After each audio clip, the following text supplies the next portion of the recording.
If there's something that you want to do it. However, it feels good, and I don't care what nobody say, it feels good when you have a cheerleader.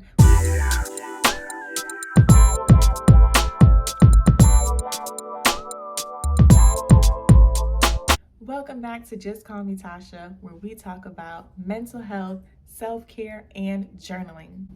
Today, as you can tell from the title, I'm going to be talking to you about what I do to help me with social pressures. Now, I always knew that spending too much time on social media was a thing for me.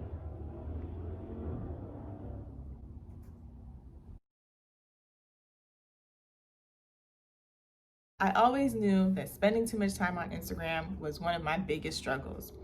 However, when I became unemployed, it was rough.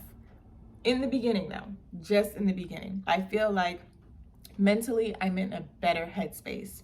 So let's dive into it. The first thing I do is limit my time on social media. Sounds like a given, right? But it can be extremely difficult because you just get so drawn into everything that you see. So, I know for iPhones, not sure about Android users, but I do know on iPhone we have the capability to limit our screen time based on the application. So if you find that you are that person that spends way too much time on social media and it's not necessarily time spent in a good way, I would suggest using that feature. The people that you follow, the content that you save, and the content that you like. So the algorithm, the algorithm in Instagram populates or generates the content that you are accustomed to seeing, right? So if you're always liking or saving, I don't know, something from the shade room, then every time that you log in to Instagram, you're going to see those posts. Like those are going to come up at the top. And even when you search, hit that little search engine, you're going to see most of those videos or that type of content displayed more. Finding those positive people and positive posts on Instagram will help to generate more of that content that can help you get through the day a little bit better. So that is my suggestion with social media. The second thing that I do, positive thinking. So growing up, that's not something that I was accustomed to in my household. And so now I'm having to kind of train my mind to think positively. And listen, y'all, there are really days that I'm just like defeated. And it doesn't help that I don't think positively. So to change that, I read more books that I feel like are going to edify my soul, right? So there are books out there that can help you. Example, The Power of Positive Thinking. I'm currently reading that book or listening to it on audiobook. Sidebar, I hate audiobooks. This is my first and my last audiobook. I probably will never do it again. I'm really old school, y'all. I'm stuck in stone ages. I like to physically have a book in front of me, read the book, highlight, take notes on the side. That's my zhuzh. I love that. However, I am aware that we have moved on and everything is electronic now. So while I will download a book in the Books app, I prefer not to do audiobook. My preference.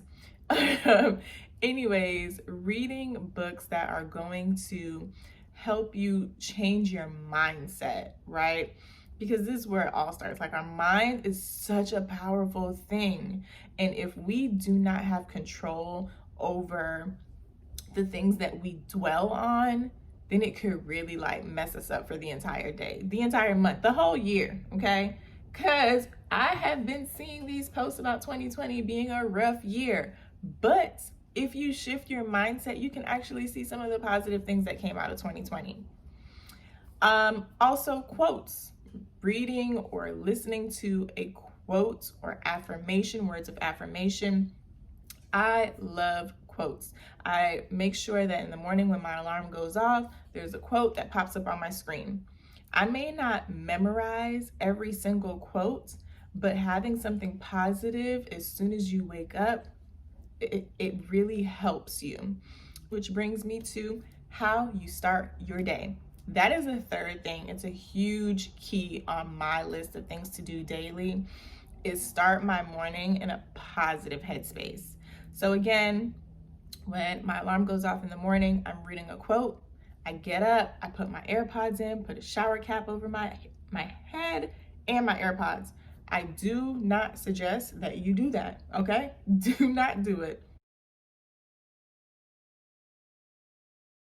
And while I'm showering, I'm listening to those positive or motivational speeches in the morning.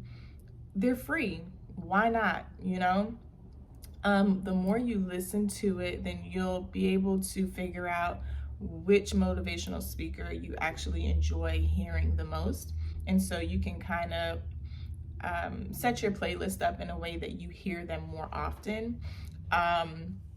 But that's a great way to start your day. That's how I start my day. Some people start their day with a great meal or, I don't know, exercising at the gym. Starting your day in a positive way helps to reframe your mindset. So that is my third suggestion. Whatever it is that's going to work for you, do it. Fourth, journaling. That is another thing that I do in the morning. I love to journal. So about 5 or 6 years ago, I started something called a bullet journal, or I started using a bullet journal. So bullet journaling is just a journal with blank pages, and instead of lines, they have little bullets, like little dots. And so it really helps me to get my creative juices going. And legit, when I pick up my bullet journal to start using it, nothing else matters. Like, I literally don't care about anything that is literally, I don't know, is that a Jamaican thing? Literally. Sorry. Don't care about anything else that's going on. And that's where my headspace is. So yeah, I love bullet journals. One day I will show you guys my bullet journal. I'll make a post about it. I do have to go through and kind of look at some of the things that I wrote down in my bullet journal, because I may not want to share them with you, just saying. But I'll create a post or a video for it. And the last thing, your support system. Guys, make sure you have somebody that is in your corner, somebody that's gonna ride for you, die for you. It does not have to be your spouse. It does not have to be your mom, your dad, your brother. Anybody that you know is going to give you the raw truth, okay? You don't want a yes man in your corner. Who needs that? We don't need that. We have too many of them out here. You need somebody that's really going to support you in the things that you want to do. I do want to point out, I'm not telling you to seek validation from anybody, right? If there's something that you want to do it. However, it feels good, and I don't care what nobody say, it feels good when you have a cheerleader, when you have somebody that's there rooting for you, in your corner, ready to see you win, want to help you win. It's a great feeling. It makes you feel good about yourself, and it motivates you. It makes you want to go harder. So having a great support system is key to helping you eliminate the social pressures of the world, because whether we want to admit it or not, we can be influenced by the things that we see all the time. It's everywhere. And if your mental is not strong enough, then you'll probably start to fall victim to some of these things that we see posted on Instagram. Instagram literally captures a moment in time. And sometimes those moments are staged. Those moments may not even be real. But we get so caught up in seeing those that we feel like we are not where they are. We are not where we should be. baby, you are right where you are supposed to be, okay? And ain't nothing on Instagram gonna change that. Preach it to myself as well, okay? I hope that anybody finds them helpful. And I'm going to ask you to comment down below if there is something that you do that you have found beneficial that maybe some of us can adapt. Thank you guys so much for being here with me. And as always, y'all, be blessed.